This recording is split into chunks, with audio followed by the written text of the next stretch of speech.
بسم اللہ الرحمن الرحیم۔ السلام علیکم ورحمۃ اللہ وبرکاتہ۔ آج ہم رسول اللہ صلی اللہ علیہ وسلم کا قسم کے متعلق ایک بہت ہی خوبصورت فرمان بیان کریں گے انشاءاللہ۔ اس سے پہلے آپ سب سے گزارش ہے کہ اس ویڈیو کو آگے ضرور شیئر کریں، جزاک اللہ۔ جس کے سامنے اللہ کی قسم کھائی جائے اس کو راضی برضا ہو جانا چاہیے۔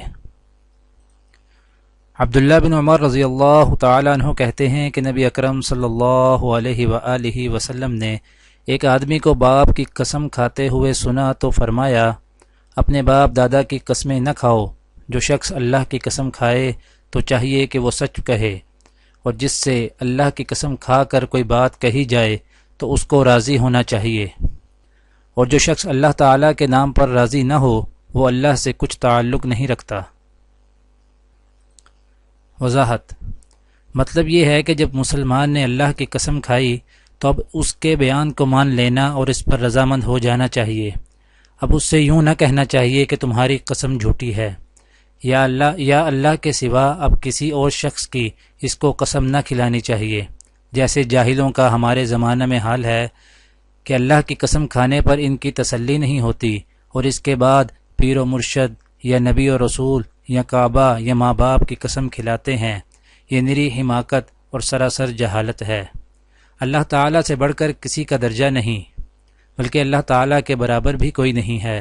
سب سے زیادہ مومن کو اللہ کے نام کی حرمت و عزت اور عظمت کرنی چاہیے اور احتیاط رکھنی چاہیے کہ اول تو اللہ کے سوا اور کسی کی قسم ہی نہ کھائے،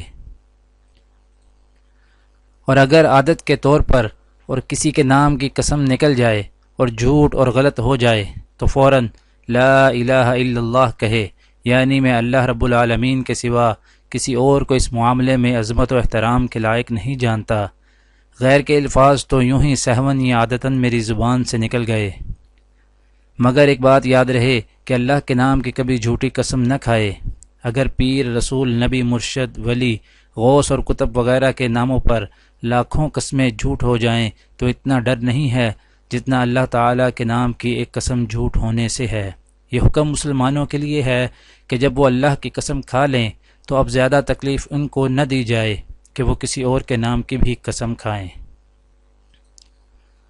دعا ہے کہ اللہ تعالیٰ دنیا اور آخرت کی تمام بھلائیاں عطا کرے، عمل کی توفیق دے۔ سبحان ربک رب العزت عما یصفون وسلام علی المرسلین والحمد للہ رب العالمین، آمین۔